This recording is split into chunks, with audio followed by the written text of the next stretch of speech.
When your TV signal starts cutting out, most people immediately think about replacing the antenna or calling a technician. But in many cases, the real problem is much simpler than that. The issue is often caused by poor contact at the cable tip.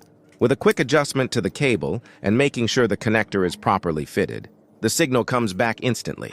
No expensive tools, no advanced technical knowledge required. Just paying attention to the right detail can bring back a stable image, clear sound, and save you from signal headaches.